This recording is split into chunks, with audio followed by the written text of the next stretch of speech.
Being with us. Mandatory COVID vaccinations for healthcare workers will reportedly be scrapped amid warnings of a severe staffing crisis if the policy were to go ahead. Well, the Daily Telegraph reports that the Health Secretary Sajid Javid will meet ministers on the COVID Operations Cabinet Committee today to rubber stamp the decision.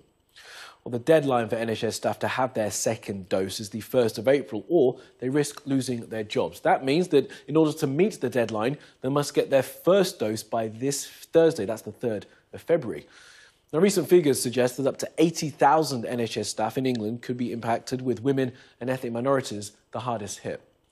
The policy came into effect for care workers in November, and it's estimated that 40,000 have already lost their jobs. Well, let's go to Westminster for the latest on this and bring in our political correspondent, Tamara Cohen. Tamara, good morning to you. So is this going to be another government U-turn?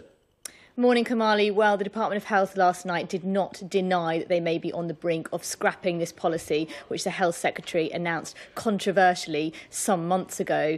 The reason is because they have been warned that, as you say, they face a staffing crisis. Although thousands of NHS staff have had 2 vaccines since that warning was given some months ago, the deadline for having their first one in order to keep their job from the 1st of April would be this Thursday. And it's still 1 in 20 NHS staff, around 77,000 people, who have not had those jabs and therefore whose jobs would be in the firing line, or they may be redeployed. And we've had a number of warnings from the Royal College of Nurses and the Royal College of Midwives, among others, that it could have a catastrophic impact on patient care, including in maternity units and with very critically ill people. So there's been a lot of concern about this in the NHS world from a point of view of staffing, but also a logical point of view, because it's not known whether we will have compulsory COVID jabs in the years going forward, so these people might all lose their jobs and then be allowed to come back again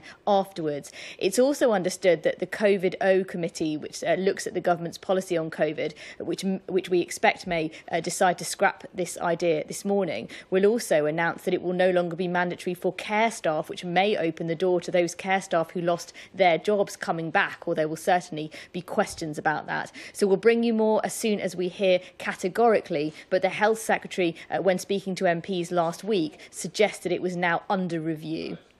Okay.